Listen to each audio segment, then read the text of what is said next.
in dignity in fair Verona, where we lay our scene. From ancient grudge break to new mutiny, where civil blood makes civil hands unclean. From forth the fatal loins of these two foes, a pair of star-crossed lovers take their life.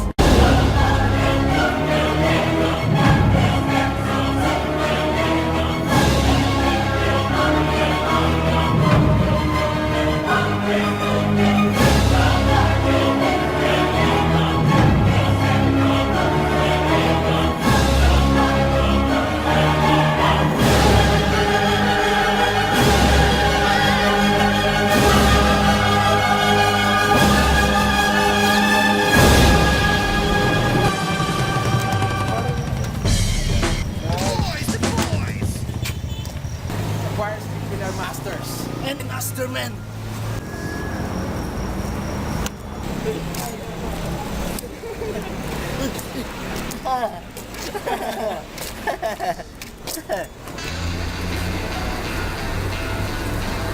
Look at this. Boo! Ha! Boo! Boo! I will back my thumbs at them. Look.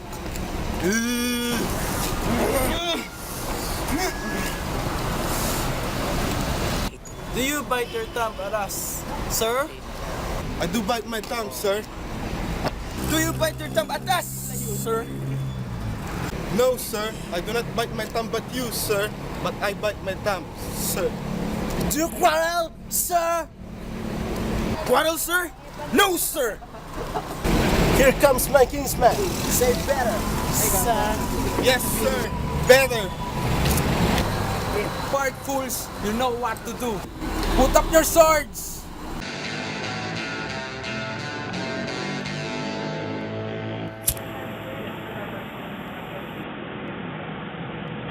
What are the drawn among these heartless hinds?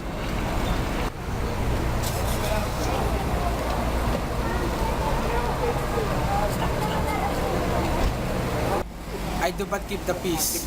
Put up thy sword, or manage it to part these men with me. Peace? Peace. I hate the word, as I hate hell and all the Montagues.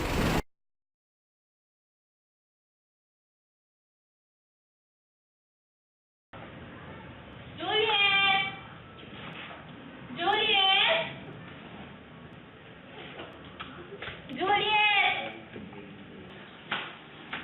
Nurse, where's my daughter? Call her forth. I bade her come. God forbid! Juliet! God, where is Juliet? I don't know. Madam, I am here. How are you? Nurse, leave us alone. Oh, nurse, wait, come back. Thou knows my pretty age. Thou was the prettiest babe that ever nursed. The valiant Paris seeks you for his love. A young man, lady, such a man. Verona's summer hat is not such a flower. He's a flower in faith, a very flower. This night you shall behold him at our feast. So shall you share all that he doth possess, by having him, making himself no less. Nay, bigger woman grows by men. Can you like of Paris love? And what's like? It's looking like it moved, but no more dimpled eye and dark mine eyes than are concerned to its chance make it fly. Madam, the guests are here. Go, we follow thee.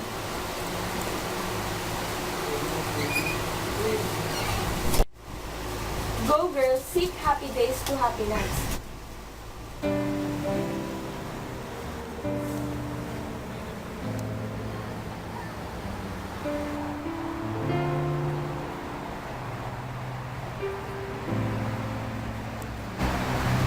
My heart loved till now, was very sad, for I never saw true beauty till this day. If you're not drunk, ladies and gentlemen, get ready to get fucked up. Let's do it. What day the things gonna be there?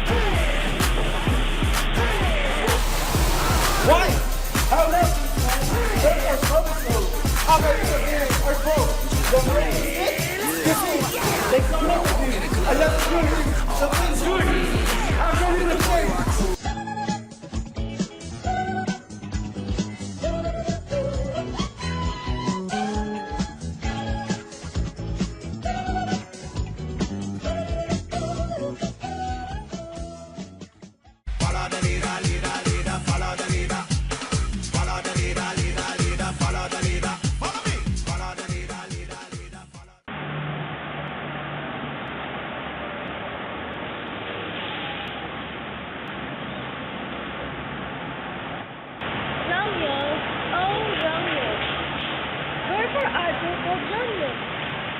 Denied thy father and refused thy neighbor, so will not disappoint my love and Alice.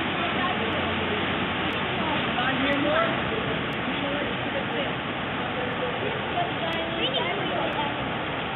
Who art my love, what want of you? What do you want of me? My hand, my foot, my arm, my face.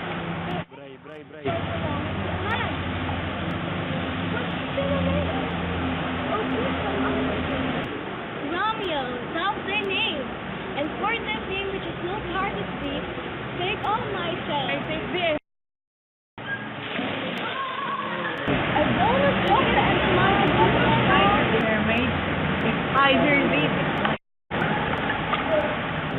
Okay, Romeo, tell me a great story.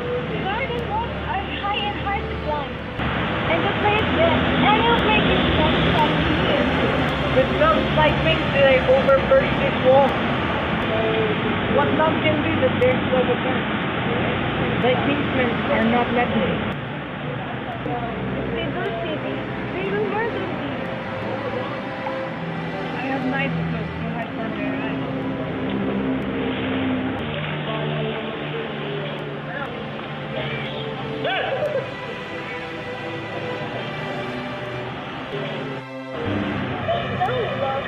The sound of love is my love.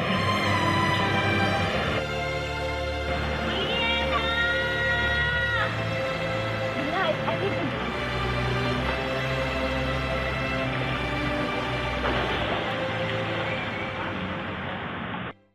How are things going with you and Juliet? It's fine. Hey Romeo! This fine lady is looking for you. I desire some confidence with you.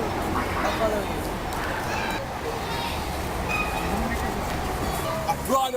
Brother. So who? Romeo. If yes should lead her into fool's paradise, I will not let you to marry her. She's too young and too fragile. Bid her to come to confession this afternoon, and there she shall at Father Lawrence's cell be shrived and married.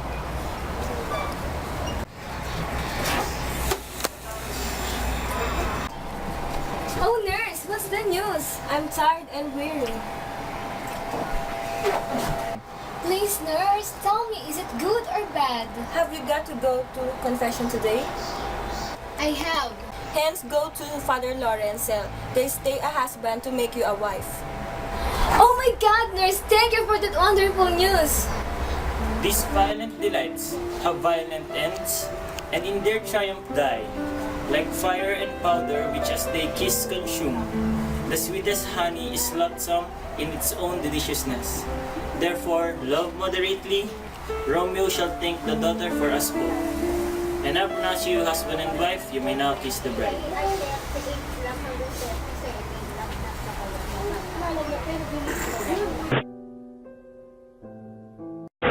pray thee, Lord Bishop, let the time the Catholic abroad and to me that came abroad. For these hot days is the mad lad still. Keep away from lovers like the other. Right ahead! Captain Happiness!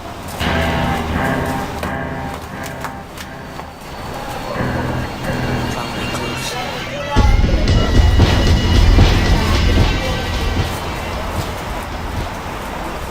Gentlemen, good day.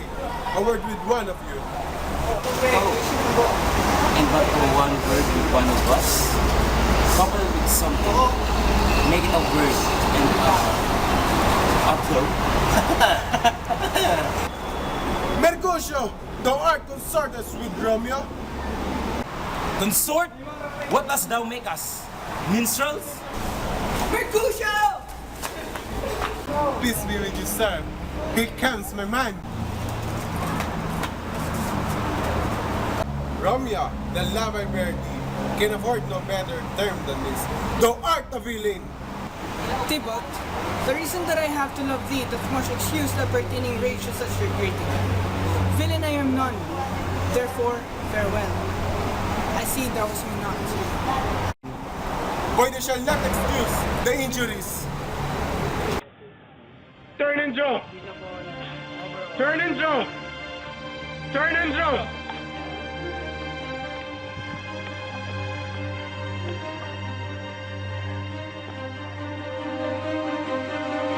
I do protest! I never injured thee!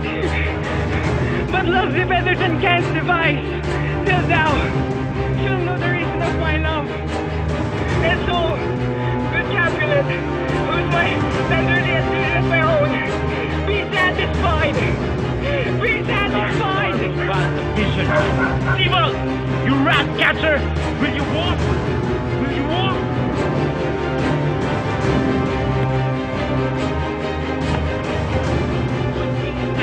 Nothing but your lifetime.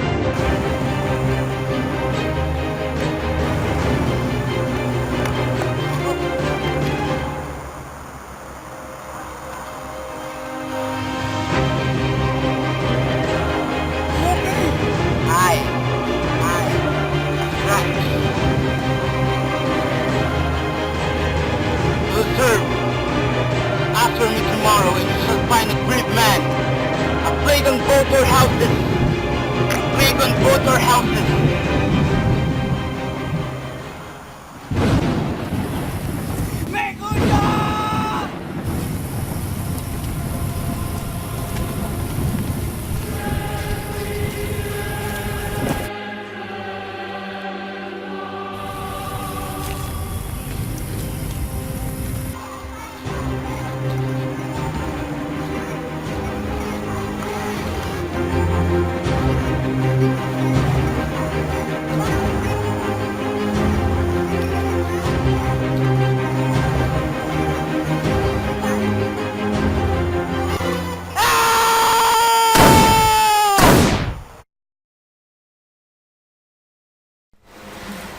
Thou hast a careful father, child, one who to put thee from thy heaviness. Mother, in Habitat, what day is that? Mary, my child, next Thursday born, the giant, young and noble gentleman, Sir Paris, at St. Peter Church, shall make there a joyful bride. Now, at St. Peter Church in Peter too, he shall not make me there a joyful bride. Here comes your father. Tell him to yourself. How now, wife? Have you delivered her our decree? Aye, sir, but she will none. She gave you things. I would the fool were married to her grave. How? Will she none? Is she not proud? Doth she not count her blessed? And worthy as she is, that we have brought so worth to be a gentleman to be her bride? Not proud that you have, but thankful that you have. Proud can I never be what I hate. Thanks me no thanking, nor proud me nor proud! Fettle your joints against Thursday next! Hear me with patience. Speak not, reply not, do not answer me! Why are you mad? Hang thee, disobedient wretch! God in heaven, bless her. You are to blame, my lord, to rate her so. Peace, you mumbling fool! You will marry on Thursday whether you like it or not!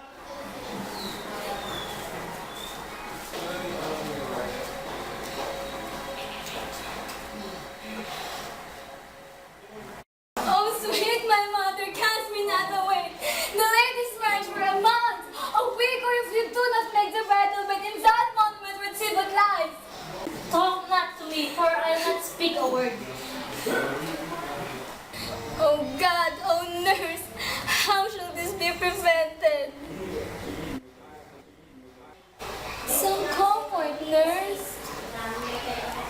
Faith, here it is. I think it is the best you to marry with this Paris. Oh, he's lovely and gentleman. I think you are happy in this second match, for it excels you first. Speak so from the heart. And from my soul to else.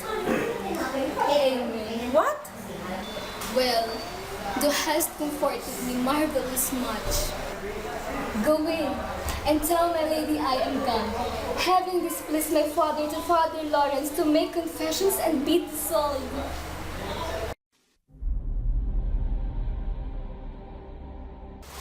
Father, I want you to be the priest on our marriage day. Okay. Happy to know, my lady and my love. That may be, sir, when I may be a wife. That may be must be love on Thursday nights. What must be shall be.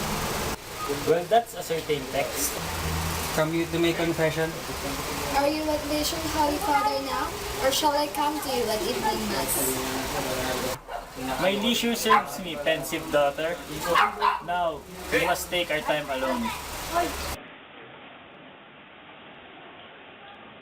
Tell me not, Father, that thou hearest of this unless thou tell me how I may prevent it. It's strange we pass the compass of my will. If thou wisdom can give me no help, do thou but call my resolution mine, and with this I'll help it presently. Hold, daughter! Belong to speak and long to die.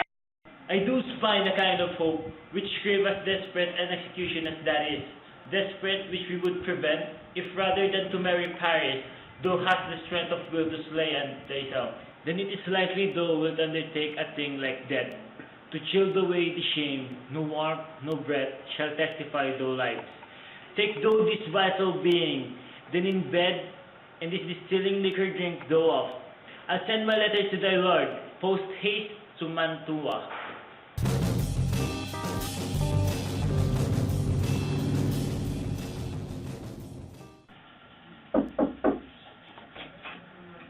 Daughter, are you busy? Need my help? No, madam. Leave me alone. Let nurse sit up with you tonight. Get thee to be and rest, for thou hast need. Good night, madam. God knows when we shall meet again. Good night. Romeo, I drink thee.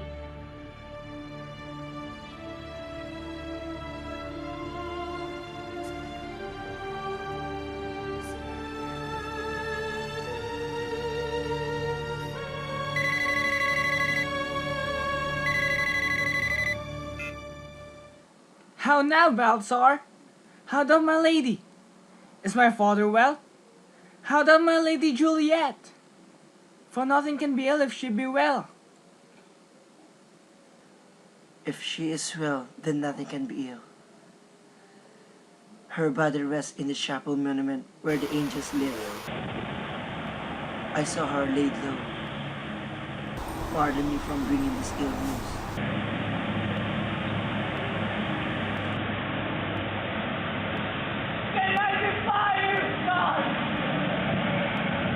Juliet!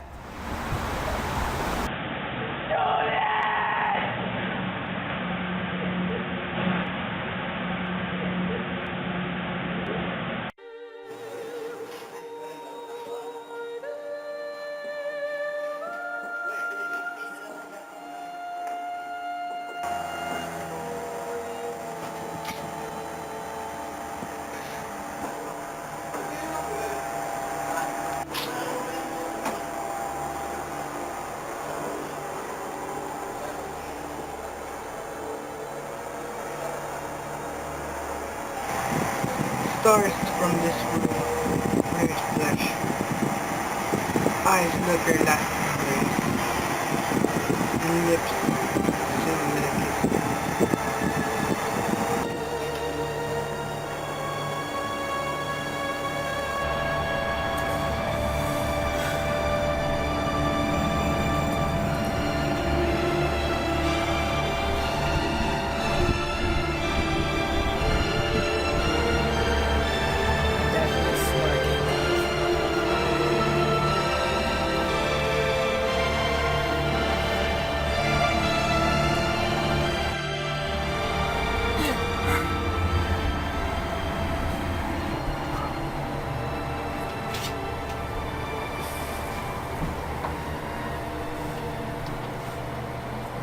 What's this?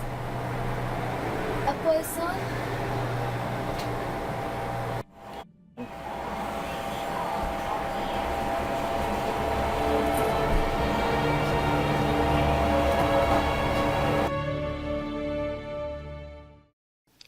A glooming peace this morning with it brings. The sun, for sorrow will not show his head. Go hence to have more talk of these sad things. Some shall be pardoned, and some punished.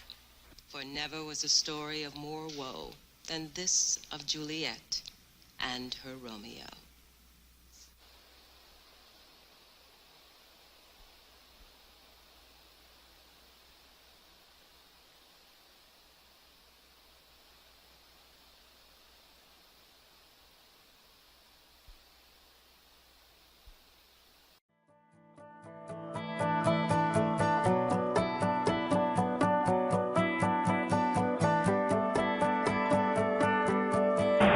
Nakatalikod siya.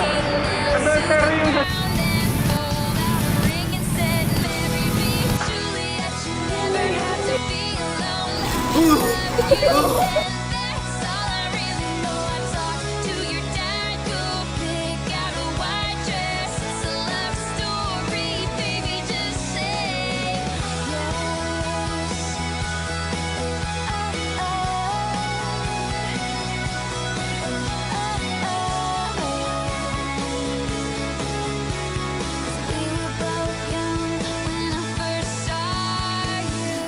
Ayan. Okay lang yan, okay lang yan.